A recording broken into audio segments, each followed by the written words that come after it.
right, Math B Honor students, we have a huge lesson today. Today's 1.1e lesson will be on solving linear inequalities. Uh, so there are so many little things that we have to remember about solving inequalities. You may have remembered the rule of if you ever divide or multiply by a negative on one side, you have to switch the sign. Obviously, when we come across that today, I will remind us. But there are other subtle things to remember about inequalities. So let's go ahead and just solve number 1 and 2. Okay, so I like to rewrite the problem, but this time I'm going to go ahead and distribute. And I get 6t minus 6 is less than or equal to 71. So one of the subtleties of inequalities that I think we should always remember is the idea of having the variable on the left. For an equation, you usually have the variable on the left, but it's even more important when it's an inequality. And that's because you want to make sure you shade correctly, okay? So I'm just solving right now. I get 6t is less than or equal to 72. And I divide both sides by 6, and then I get t is less than or equal to 12. So go ahead and want to box that. And in order to graph, remember that less than or equal to is going to be a closed circle, right? Closed circle. And I'm going to just leave it like this because it's less than or greater than or equal to. When they have that line under, that means it's a closed circle. And that means you can include the value as part of the answer, as part of the solution. Okay, so here, number 2, you can already tell that this is a greater than sign, so it's going to be an open circle. But I'm going to rewrite this problem. A is minus 7 over 5 is greater than negative 9. And what I'm actually going to do is I'm going to multiply the entire inequality by 5. Now, I'm not multiplying by a negative, so you don't have to worry about flipping the sign. But I will get 5a minus 7 is greater than negative 45. You then want to add and basically solve for the variable as you normally would. And divide by 5, divide by 5. You get a is greater than negative 38 over 5 as your final answer. It's kind of like almost negative 8. It's in between negative 7 and negative 8. Here, I'm going to remind the class that it's in open circle because it is less than or greater than. It's one of the two.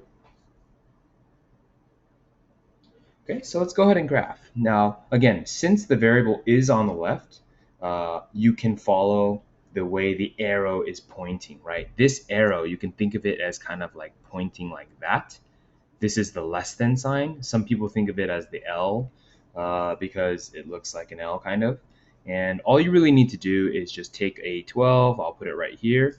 You can draw this as 11 and then draw an open or a closed circle because it's less than or equal to. And then follow the way the arrow is pointing. So any value that is less than or equal to 12 is part of the solution. Now, in this case, this negative 38 over 5, I'm going to go ahead and write negative 38 over 5. Negative 8 would be right here. Negative 7 could be right there. Doesn't have to be perfect, but just keep the circle open, shade to the right. And that's how you complete or solve for a linear inequality. Okay. It says examine your graphs for problems 1 and 2. What is different about the graphs? Well, I would say, number 1 has a closed circle. Number 2 has an open circle.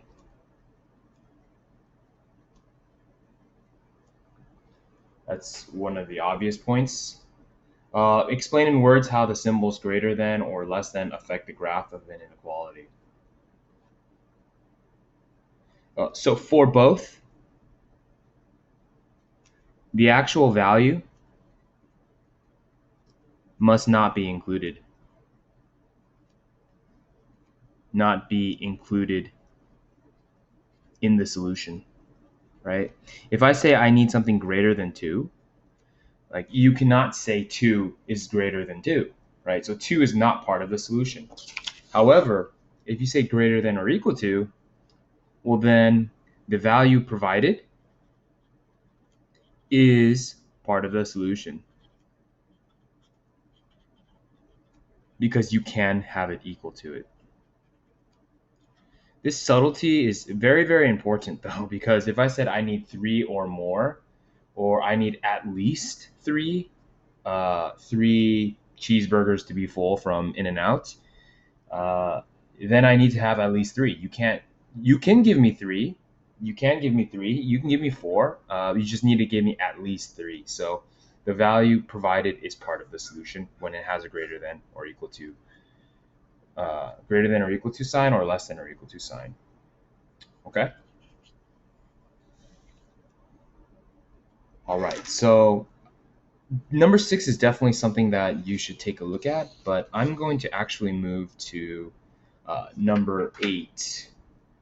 So all these questions in the lesson are really, really good problems, class, but in the interest of time for this video, I want to choose the ones that are potentially more tricky and more challenging. So here I see for number 8, you can see how there is a negative that you have to distribute. But again, that doesn't mean that you flip the inequality sign just because you're distributing a negative, right? So let's go ahead and distribute the negative, and you get negative 10a and plus 5 is less than or equal to 10. And then don't forget about the 7. Now, I probably would combine like terms here, and I would end up getting negative 10a plus 12 is less than or equal to 10. Okay, so then solve the inequality as you would in equation, right? So you get negative 10a is less than or equal to negative 2. So this is the very, very important part. So I'm going to go ahead and highlight this, right? You have a negative 10a is less than or equal to negative 2. So I'm going to divide both sides by a negative 10, and that should immediately make you remember the rule of switching the inequality sign, right? So since I divided both sides by a negative, I immediately switch the sign, and I get a is greater or equal to 1/5, right? 2 over 10, which I simplified to 1/5. Okay, so please write must flip inequality sign due to dividing by a negative. Okay, so now let's just review a little bit of these key terms. Give me a whole number that satisfies natural number, integer, rational. Now, since this is 1/5, you can really say any whole number except 0, right? 0 technically is a whole number, but it's not greater than 1/5. So you could just say any number except 0. Oops, I'm typos everywhere. A natural number would all of them work. You can just say any natural number, right? Integer, all the positives work, right? All positive integers work.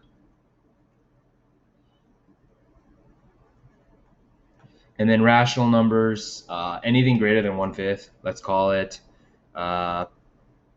let's just have fun with it, 3/10, barely greater than 1/5. Okay. All right, class. How do you feel about solving inequalities? Let's do a quick recap before we enter the pool of problems. Okay. 1, things to remember. Things to remember, right? You always want 1. Always switch the inequality sign if you divide or multiply by a negative. Always, right? You have to do this. And then, in my opinion, and we're going to see this on number 9, but always, and I like to use the word always, but always start the inequality with the variable on the left.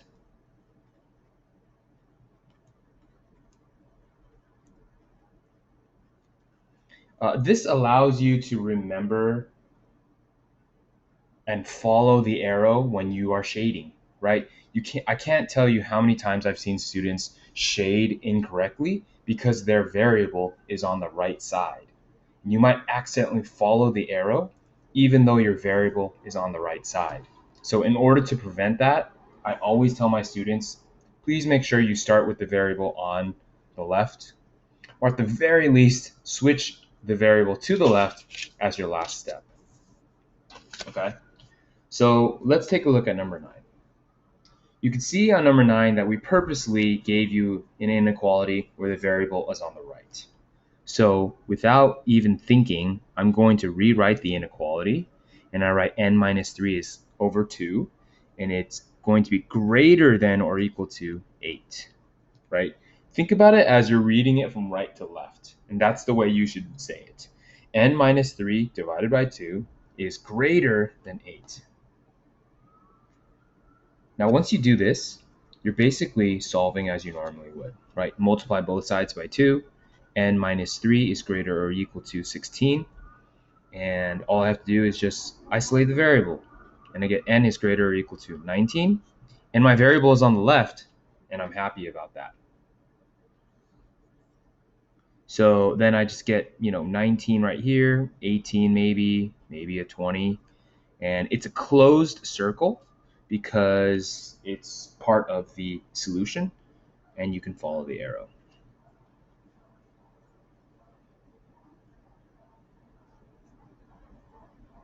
Okay, let's try one more. These go by pretty fast. So here I see 10, and I'm going to distribute the negative 4. You get negative 4k minus 4, bring down the 3. And you get negative 4k is, what is that? Minus 1 less than 0. So I already see a negative, and that's already kind of alarming. I'm going to add 1 to both sides. You get negative 4k is less than 1. And you know what we're doing next. We're dividing by a negative, and that immediately, your spidey senses should be tingling. You should be thinking, oh, I remember, don't we have to do something when we divide by a negative? Oh yeah, flip the inequality sign. And that's your final answer. Variable is on the left, and you have successfully flipped. So really, you just have to provide for me where on the number line you think is negative 1/4. And all you have to do is just give me an open circle, follow the arrow. The arrow is pointing to the right. All right, excellent first video. We have another video coming up right after this, but see you then.